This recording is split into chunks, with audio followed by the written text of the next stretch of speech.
जय हिंद दोस्तों। तो यहाँ पे ना आप सबसे इम्पोर्टेंट चीज क्या देखोगे कि एसएससी सीजीएल में इस बार एक नई पोस्ट ऐड हुई है। मे बी ये पिछले बार ऐड हो सकती होगी, लेकिन यहाँ पे इस बार काफी बच्चों ने बोला है कि सर इससे रिलेटेड एक वीडियो बनाओ जहाँ पर आप बताओ कि ये चीजें क्या क्या होती है, कैसे कैसे यहाँ पे होता है। तो मैं यहाँ पे आपको एग्जाम्पल के तहत ये सारी चीजें समझाने वाला हूँ। जॉब प्रोफाइल क्या क्या होगी आपको ये सारा का सारा बताऊंगा। प्रमोशन कैडर किस प्रकार से होता है, ओके, किस प्रकार से आप जाओगे, कौन से कैडर में जाओगे और कौन सा कैडर आपको यहाँ पे लागू होगा, प्रमोशन की क्या क्या यहाँ पर सिनेरियोज हैं। तो यहाँ पे समझो। सबसे पहले तो यहाँ पर आप सबसे पहले ये देखोगे कि मैं एक एग्जांपल लेता हूँ एएफएचक्यू का। जो ये है आपका आर्म्ड फोर्सेस में क्या होगी, आपकी ट्राइलेटरल सर्विसेज हो गई, हेडक्वार्टर, और ये सीएस हो गया यहाँ पे आपका सेक्रेटरिएट, या फिर यहाँ पे आपका जो आपका सिविल सर्विसेज होता है ये आपका यहाँ पे आता है। सिविल सर्विसेज क्यों बोलते हैं, क्योंकि यहाँ पे जो आर्म्ड फोर्स हेडक्वार्टर है यहाँ पे आपको ड्रेस नहीं मिलती। पहली बात तो आप एसएससी सीजीएल से जाओगे तो आप जैसे कई पोस्ट ऐसी है जहाँ पे ड्रेस मिलती है, और कई पोस्ट ऐसी है सिविल सर्विसेज जिसको हम बोलते हैं जहाँ पे आपको ड्रेस लागू नहीं है। यहाँ पे आपको नॉर्मली फॉर्मल ड्रेस पहन के जाना होता है। जैसे आपकी पैंट कमीज होती है वो आपको पहन के जाना है, ओके। अब यहाँ पे देखो, प्रिंसिपल डायरेक्टर सबसे ऊंची पोस्ट में होता है, फिर डायरेक्टर होता है। इसके बारे में मैं आपको आगे अच्छे से समझाऊंगा। सबसे पहले आप ये समझ लो, जो सीजीएल, आप एसएससी सीजीएल का फॉर्म भरा होगा आपने 2024 का, है ना। तो यहाँ पे आपने देखा होगा जो पोस्ट है कौन कौन सी है, एएसओ और एएसओ, ये दो पोस्ट हैं, लेकिन इनका पे लेवल अलग है। पे लेवल अलग क्यों है, किस प्रकार से, देखो। ये जो आपका एएसओ है, सेंट्रल सेक्रेटरिएट सर्विस में क्या हो जाएगा, यहाँ पे आपका जो सबसे हेड होगा वो कैबिनेट सेक्रेटरिएट होगा। यानी कि जो आपके सेंट्रल गवर्नमेंट है उसमें जितनी भी कार्रवाई होती है वो सेंट्रल सेक्रेटरिएट से आती है। अब यहाँ पे ना डिपार्टमेंट्स और बहुत ज्यादा होते हैं, ओके। अलग अलग मिनिस्ट्रीज होती है, इन सभी को रिपोर्ट करना होता है सेंट्रल सेक्रेटरिएट को। रिपोर्ट का मतलब है जो भी यहाँ से काम होगा वो यहाँ पे जाएगा एट लास्ट। इंटेलिजेंस ब्यूरो, हम तैयारी करवाते हैं इसकी, आपको पता है। इंटेलिजेंस ब्यूरो हो गया, मिनिस्ट्री ऑफ रेल भी हो गया, मिनिस्ट्री ऑफ एक्सटर्नल अफेयर, जहां से आपको बाहर जाने का बहुत अच्छा यहाँ पे क्या मिलता है, मौका मिलता है। एएफएचक्यू, जिसको मैं आज एक एग्जांपल के तौर पे आपको यहाँ पे समझाने वाला हूँ। Ministry of electronic and information technology, MeitY जिसको हम बोलते हैं। अदर मिनिस्ट्रीज, छोटी छोटी मिनिस्ट्रीज हो गई, मान लो बड़ी मिनिस्ट्रीज भी हो गई, डिपार्टमेंट्स भी हो गए, ऑर्गेनाइजेशन भी हो गए, जैसे आपका यहाँ पे डीआरडीओ हो गया, ओके, जैसे यहाँ पे कोई ऑर्गेनाइजेशन हो गया। सेंट्रल गवर्नमेंट की बात कर रहा हूँ मैं यहाँ पे। अदर मिनिस्ट्रीज, जैसे आपका यहाँ पे रेलवे था ना, उस प्रकार से आपके यहाँ पे टेलीकम्युनिकेशन होगा, ओके। वैसे ही यहाँ पे आपका पोस्टल डिपार्टमेंट होगा, वैसे यहाँ पे आपके अदर मिनिस्ट्रीज होगा। और यहाँ पे आया अदर मिनिस्ट्रीज डिपार्टमेंट, और ये अदर मिनिस्ट्रीज कौन कौन सी है, ये छोटी मिनिस्ट्रीज होती हैं, ओके। ये जैसे कोल है, कोल एक बड़ी मिनिस्ट्री है ना। हैवी इंडस्ट्री एक बड़ी मिनिस्ट्री है। लेकिन अगर आप जाओगे मीडियम एमएसएमई, ये एक छोटी मिनिस्ट्री है, ओके। जैसे यहाँ पे आपको केमिकल से रिलेटेड है, केमिकल मिनिस्ट्री भी होती है, मतलब डिपार्टमेंट होते हैं वो आपका अलग है। एजुकेशन एक बड़ी मिनिस्ट्री है। तो वैसे कुछ छोटी मिनिस्ट्रीज होती हैं, कुछ बड़ी मिनिस्ट्रीज होती हैं, स्टेट मिनिस्ट्रीज भी होती हैं। ये स्टेट वाली नहीं बोल रहा हूँ मैं, जो कि स्टेट मिनिस्टर्स एक वो भी होते हैं जो यूनियन मिनिस्टर्स को यहाँ पे सपोर्ट करते हैं। एक स्टेट वाला अलग है जो राज्यों में होता है, ओके। तो इनका पे लेवल 6 होता है, यानी कि ये 4200 ग्रेड पे में जाते हैं। और ये जो एएसओ है ये पोस्ट वाला, इसमें एक और पोस्ट ऐड हुई है, पार्लियामेंट। पार्लियामेंट का मतलब संसद, ओके। संसद का मतलब आपके तीन पार्ट, संसद आपके तीन पार्ट से मिलके बनता है ना। सबसे पहला प्रेसिडेंट हो गया, फिर हो गया यहाँ पे आपका राज्यसभा जिसे हम अपर हाउस कहते हैं, फिर आपका हो गया लोकसभा जिसे हम लोअर हाउस कहते हैं। तो लोकसभा सेक्रेटरिएट, राज्यसभा सेक्रेटरिएट और प्रेसिडेंट सेक्रेटरिएट, आपको तीनों के ऑफिस यहाँ पे मिलेंगे। इन तीनों के अंदर आपकी कहीं भी पोस्टिंग हो सकती है अगर आप पार्लियामेंट सेक्रेटरिएट में जाओगे। ये सारे के सारे जो भी असिस्टेंट सेक्शन ऑफिसर होंगे ये सेंट्रल सेक्रेटरिएट सर्विसेज के तहत आएंगे। सीएसएस कैडर जिसको हम बोलते हैं, आपका प्रमोशन भी यही कैडर डिसाइड करेगा। इस कैडर में प्रमोशन की संभावनाएं क्या क्या है, तो सेंट्रल गवर्नमेंट में अगर आप जाओगे ना, तो अगर आप एएसओ कैडर में जाते हो तो आपका प्रमोशन ठीक ठाक है। आप जब लास्ट तक जाओगे तो जॉइंट डायरेक्टर तक भी आप जा सकते हो, वो मैं आपको आगे बताऊंगा, ओके, कि कैसे कैसे आपका प्रमोशन कितने कितने साल में प्रमोशन होगा। अगर बैकलॉग नहीं बचा होगा तो आपका प्रमोशन होता रहेगा, ओके।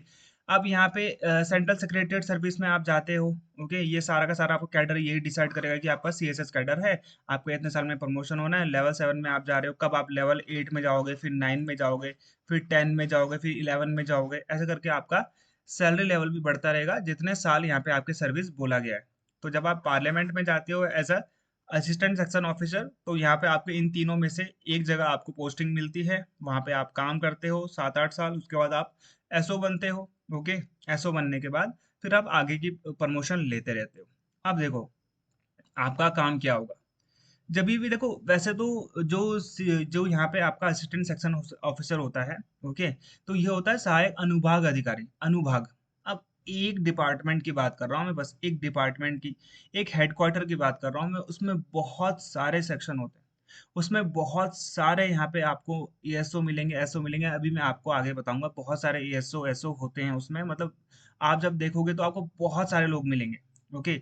यहाँ पे ना आपको फाइल्स मेंटेन करनी है, प्रिपेयर करनी है रिपोर्ट, जो आपको बोला जाए, जो डॉक्यूमेंट्स, मान लीजिए कोई एक नया अमेंडमेंट आया है, कोई एक नया यहाँ पे लॉ आया है, उन सबको आपने पास करना है। अपने डिपार्टमेंट के जो लोग हैं उनका प्रमोशन कैडर, उनकी लीव्स, ओके, उनके सैलरी स्ट्रक्चर, वो भी आपका काम है, अगर आपको वो वाला सेक्शन मिलेगा तो।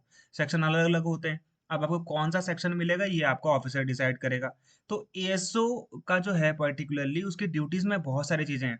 मान लो आपके जो डिपार्टमेंट में एक आरटीआई आई है, तो आरटीआई का काम आपको दिया गया है, तो आपको वो आरटीआई का रिप्लाई भेजना होगा। फिर आपको जो आपको साइन करवाना पड़ेगा, जॉइंट डायरेक्टर साइन करवा कर आपको उसे, जिसने आरटीआई मांगी है, उसे मेल करना पड़ेगा या फिर उसे पोस्ट करना पड़ेगा।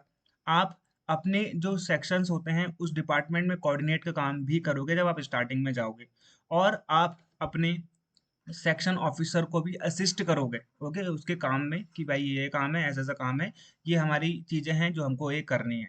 और जो पॉलिसीज होती हैं, प्रोग्राम्स होते हैं, आप उसका इम्प्लीमेंटेशन भी करवाओगे अपने सेक्शन में, जो आपको काम दिया जाता है। ये आपके सारे काम है, बेसिकली काम रहता है यहाँ पे फाइल्स का, और कोई काम नहीं होता है कि आप कोई और ऐसा काम कर रहे हो जो फाइल से हट करे। बेसिकली आपका काम फाइल्स का ही रहेगा। फाइल्स आती रहेंगी, आपको रिपोर्ट्स आती रहेंगी, डॉक्यूमेंट्स आते रहेंगे, आपको उसे चेक करना है, पढ़ना है, समझना है। उसके बाद आपको ये डिसाइड करना है कि इसमें किसके साइन होंगे, ये कब इम्प्लीमेंट होगा, कैसे इम्प्लीमेंट होगा, कहाँ से इम्प्लीमेंट होगा, ये सारा का सारा आपको वहाँ पे बताया जाएगा, जो आपको वहाँ पे करना है। अब एक चीज यहाँ पे समझो, मैं पार्लियामेंट की बात करने से पहले, एक डिपार्टमेंट सेम है, मान लो पार्लियामेंट और AFHQCS जो है आपका, arm force headquarter civil services, ये आपका सेम है। ये आपका जो हेडक्वार्टर है, इससे आप समझना कि पार्लियामेंट में क्या क्या चीजें होती है और क्या क्या चीजें नहीं होती हैं। ये भी एक डिपार्टमेंट है, ओके। ये एक हेडक्वार्टर है आर्म फोर्स का, इंटर सर्विसेज ऑर्गेनाइजेशंस का। आर्म फोर्सेस में कौन कौन से हो गए, मान लो आप Indian army, Indian navy, Indian air force हो गया, कोस्ट गार्ड आता है डिफेंस में, ओके। और यहाँ पे आपका बॉर्डर ऑर्गेनाइजेशन आता है, उसका खुद का अपना भी एक ऑर्गेनाइजेशन हेडक्वार्टर है, बीआरओ का, तो आपको पता होगा। आर्म फोर्सेस, इंडियन आर्मी का भी हेडक्वार्टर अलग है। अब मे भी वो अपने हेडक्वार्टर में सिविल वालों को नहीं लेंगे, वो सिर्फ और सिर्फ किसको लेंगे, अपने वर्दी वालों को लेंगे, डिपेंड उन पे करता है। तो ये जो इंटर सर्विस ऑर्गेनाइजेशन है, जैसे कि आपका डीआरडी हो गया, डाटा जनरल ऑफ, ये आपका डीजीक्यूए हो गया, डीजीएक्यूए हो गया, डीजीएनसीसी हो गया, ये आपका कौन है, data general of national cadet corps, okay. तो ये आपका वो हो गया, कॉप्स, ओके। तो ये डीजीएनसीसी, ये सारे के सारे डिपार्टमेंट्स हैं जो कि इसके अंतर्गत आते हैं, AFHQCS। अब आप मान लो आप इसमें एएस हो जाते हो, तो आपको डीआरडीओ में भी डाल सकते हैं, आपको इसमें भी डाल सकते हैं, आपको इसमें भी डाल सकते हैं, आपको इसमें भी डाल सकते हैं। ये पहले से डिसाइड नहीं होता है, बस आपका ये लिखा हुआ आता है कि आपका सिलेक्शन हुआ है एज अ एएसओ, AFHQ लिखा आएगा, बस इसमें होता है। अब आप उसके बाद आपका जो ऑफिसर होगा वो आपको किसी एक में भी डाल सकता है। इसके अंदर भी बहुत सारे सेक्शन होंगे। उस सेक्शन में आपका मान लो फाइनेंस सेक्शन है, मान लो आपका पॉलिसी इम्प्लीमेंटेशन सेक्शन है, ओके, मान लो आपका आरटीआई सेक्शन है।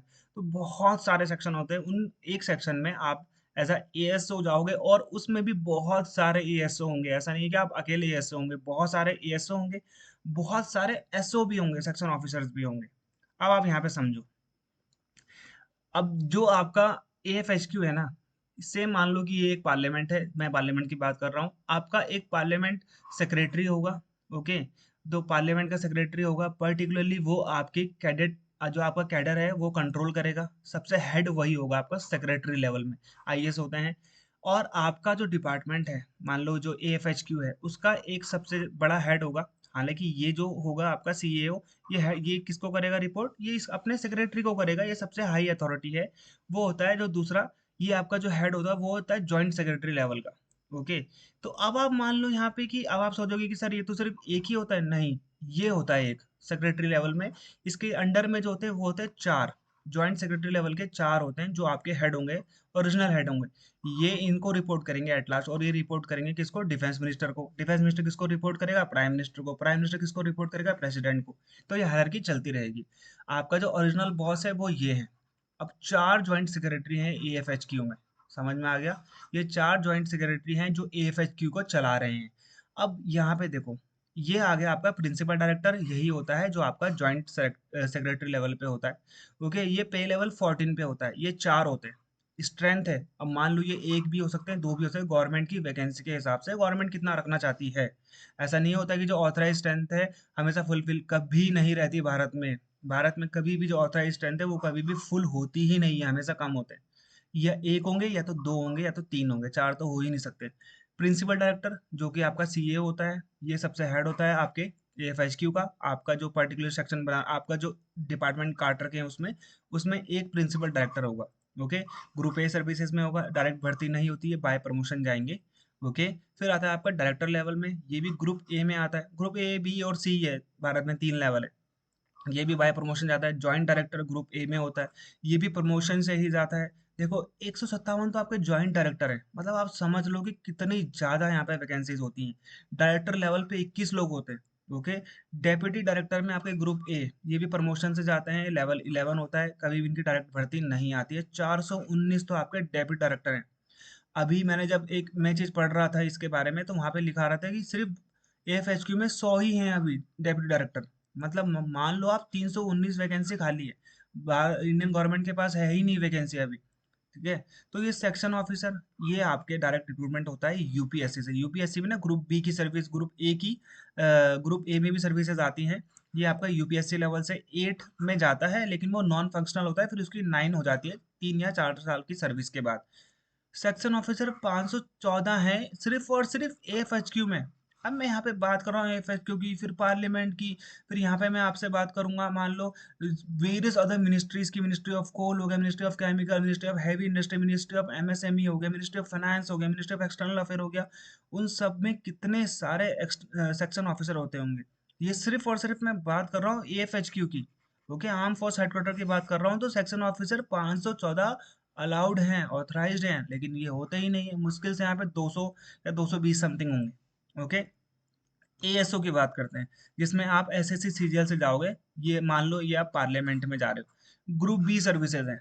ओके, ग्रुप बी के बाद आपको 6 साल सर्विस करनी पड़ेगी। 6 साल के बाद आप जाओगे सेक्शन ऑफिसर की प्रमोशन में। ओके, सेक्शन ऑफिसर के प्रमोशन में आपको एग्जाम नहीं देना पड़ेगा, नॉर्मल सा एग्जाम होता है, वो हर कोई पास कर लेता है। सेक्शन ऑफिसर के बाद आप 5 साल या 6 साल की और जॉब करोगे, उसके बाद आप डेप्यूटी डायरेक्टर बनोगे।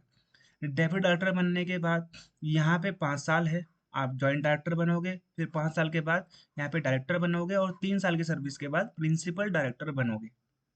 ओके, तो यहाँ पे आप समझ लो 25-30 साल की सर्विस के बाद आप प्रिंसिपल डायरेक्टर बन सकते हो। लेकिन मैं आपको बता देता हूँ, प्रमोशन इतना आसान नहीं है जितना हम लोग यहाँ पे सोच रहे हैं, नहीं होता है। ओके, यहाँ पे नहीं होता है। कई कई बार आपका प्रमोशन तो हो जाता है, आपको ये जो पे लेवल है ये मिल भी जाता है, लेकिन आपको ये पोस्ट नहीं मिलती है। हालांकि मैं आपको बताता हूँ, जैसे आप एएसओ में भर्ती हुए, आप सेक्शन ऑफिसर जल्दी बन जाओगे। सेक्शन ऑफिसर के बाद डेप्यूटी डायरेक्टर भी बनने में ज़्यादा टाइम नहीं लगेगा, लेकिन इसके बाद प्रमोशन क्या होते हैं, बहुत कम होते हैं, बहुत रेयर, मतलब रेयर तो नहीं होते हैं, लेकिन हाँ बहुत धीमा हो जाता है यहाँ पे के बाद प्रमोशन, क्योंकि बड़ी पोस्ट है ना, पोस्ट भी खाली होनी चाहिए। देखो 157 है, अब 419 लोग compete करेंगे 157 पोस्ट के लिए, तो ऑब्वियसली सबको तो प्रमोशन नहीं मिलेगा।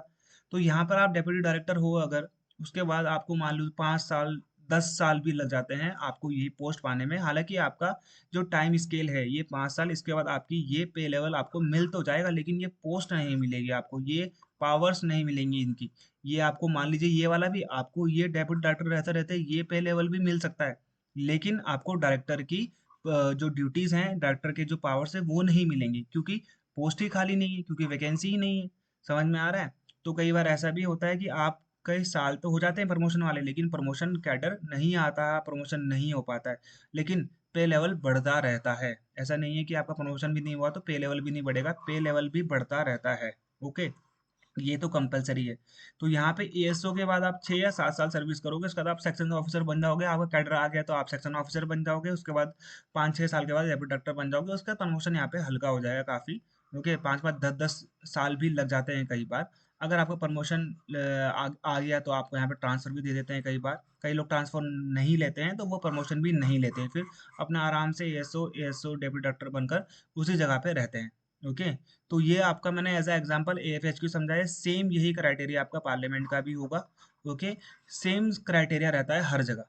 तो आप समझ लो एएसओ कितने हैं, 2120 किसमें, एएफएचक्यू में। ये जबकि एक मिनिस्ट्री भी नहीं है, ये एक डिपार्टमेंट, मतलब मान लो एक कंबाइंड डिपार्टमेंट है सारा का सारा, सारी की सारी सर्विसेज का, जो कि डिफेंस के अंतर्गत आती हैं। तो लगा लो मिनिस्ट्री ऑफ फाइनेंस में, मिनिस्ट्री ऑफ होम अफेयर्स में, इतनी बड़ी बड़ी मिनिस्ट्रीज हैं, तो जो उसमें कितने सेक्शन ऑफिसर्स होते होंगे। ओके, अब इनके नीचे यहाँ पे यूडीसी आते हैं, अपर डिविजनल क्लर्क, फिर आता है यहाँ पे क्लर्क। ओके, तो ये यूडीसी हाई क्लर्क भी इसी को बोलते हैं। यूडीसी से 50% लोग जाएंगे एएसओ में और 50% भरे जाएंगे बाय डायरेक्ट प्रमोशन। ये आप डायरेक्ट रिक्रूटमेंट, ये जो कि आपका एसएससी सीजीएल से आएगा। मान लो 10 पोस्ट निकली है असिस्टेंट सेक्शन ऑफिसर की, तो 5 भरी जाएगी एसएससी सीजीएल से, 5 भरी जाएगी बाय प्रमोशन ऑफ यूडीसी। समझ में आ गया। आप क्लर्क भी जाते हो सी एच एस एल से, फिर आप यूडीसी बनते हो 10-15 साल बाद। ओके, यूडीसी से आप एएसओ बनते हो 10-5-6 साल बाद, फिर आप सेक्शन ऑफिसर बनते हो 5-10 साल बाद। तो ये आपका यहाँ पे चलता रहता है। यूडीसी और जो क्लर्क है ये आपका सीएचएसएल से होके आते हैं, कई बार यूडीसी आपका सीजीएल में भी आ जाता है। ओके, तो ये भी है सिनेरियो। यहाँ पे लेवल 7 है, लेवल 6 भी होता है कई बार, फिर आप लेवल 7 पे जाओगे, नॉन फंक्शनल होता है वो। ओके, तो ये आपका असिस्टेंट सेक्शन ऑफिसर का, जैसे कि मैंने आप लोगों को बताया एफएचक्यू में, ये आपका सेम रहेगा पार्लियामेंट में। तो आप समझ लीजिए आपका कई बार प्रमोशन क्राइटेरिया ऐसा ही रहता है, कई बार चीज़ें ऐसी रहती हैं। ऊपर लेवल में डायरेक्ट रिक्रूटमेंट नहीं होता है, बाय प्रमोशन जाते हैं। यूपीएससी से सिर्फ सेक्शन ऑफिसर जाते हैं, सीजीएल से असिस्टेंट सेक्शन ऑफिसर जाते हैं ग्रुप बी की सर्विसेज में। ओके, नॉन मिनिस्टेरियल होता है ये। ओके, पे लेवल यहाँ पे मैंने आपको बता दिया है, सारी चीज़ें आप लोग को यहाँ पे बता दी हैं। ये मैंने एक एग्जांपल दिया है एफएचक्यू का, आप सेम समझ सकते हो पार्लियामेंट में। तो कई बार तो ऐसा होता है असिस्टेंट सेक्शन ऑफिसर को बैठने के लिए कैबिन नहीं, कैबिन तो मिलता ही नहीं, खैर ऐसे बॉक्सेस बने होते हैं, जैसे आपने ऑफिस में देखा होगा ऐसे बॉक्सेस होते हैं, प्राइवेट ऑफिस में देखा होगा। तो यहाँ पे आपको बॉक्सेस में आपको यहाँ पे काम करना रहता है, यहाँ पे आप बैठोगे ऐसे करके, बहुत सारे लोग उसके नीचे यहाँ पे आपके यूडीसी, फिर यहाँ पे आपके कौन होते हैं, क्लर्क होते हैं। तो वो सब आपको रिपोर्ट करते हैं। आप एसओ को रिपोर्ट करते हो, एसओ डेप्यूटी डायरेक्टर को करता है, डेप्यूटी डायरेक्टर जॉइंट डायरेक्टर को, ऐसे करके रिपोर्टिंग चलती रहती है। आप अपने सेक्शन में काम करते रहते हैं। ओके, तो ये चीज़ समझ में आ गई आपको। फिर भी कोई क्वेश्चन होगा तो मुझे कमेंट कर देना। और सबसे इंपॉर्टेंट चीज़, फ्री टेस्ट हैं एसएससी के, सीजीएल के, अगर आप देना चाहते हो, सीजीएल का भी है इसमें, दोनों के लिए आप कर सकते हो। 4 मॉक टेस्ट हैं, वैसे टोटल 10 आएंगे आपकी सीजीएल से पहले पहले। ओके, तो आप ये मॉक टेस्ट अटेम्प्ट कर लो, इसका लिंक नीचे दे रखा है। और एसएससी सीजीएल में सारे के सारे sports related question, all polity related question, history related question, geography related question, art and culture related question और इकोनॉमिक्स क्वेश्चन, जो भी 2023 के सीजीएल में आ रहे हैं, इन सबको भी आप फ्री में अटेम्प्ट कर सकते हो, अपना स्कोर देख सकते हो, सॉल्यूशन देख सकते हो। इसका लिंक भी नीचे है, फ्री ऑफ कॉस्ट है, आपको कोई भी पैसा नहीं देना पड़ेगा। बस आपको यहाँ पे ऐप डाउनलोड करना पड़ेगा, नहीं तो डायरेक्ट भी आप वेब में दे सकते हो, लेकिन वेब में जब आप दोगे तो आपको सॉल्यूशन नहीं मिलेगा, बस आपके मार्क्स मिलेंगे, इतने करेक्ट है इतने राइट है। अगर आप ऐप डाउनलोड कर लोगे तो दिख भी जाएगा कि ये इसका सॉल्यूशन है। ओके, तो मेरी तरफ से इतना ही था। अगर आप मुझे टेलीग्राम को ज्वाइन कर लेना, मुझसे बात करनी है डायरेक्टली, तो मेरी जो पर्सनल आईडी है वो है आपका विक्रम सर PRS, पर्सनल वाला होता है ना, विक्रम सर पर्सनल, ये मेरी पर्सनल आईडी है टेलीग्राम की, यहाँ पर भी आप मुझे मैसेज कर सकते हो, मैं जरूर रिप्लाई करूंगा। ओके, और वेबसाइट ये है। और चैनल को जरूर सब्सक्राइब कर लेना, ऐप को डाउनलोड कर लेना, और कोई दिक्कत होगी तो कमेंट में बता देना, मैं आंसर करने की कोशिश करूंगा। ओके, मिलते हैं हमारे अगली वीडियो, अगले गुड बाय, जय हिंद।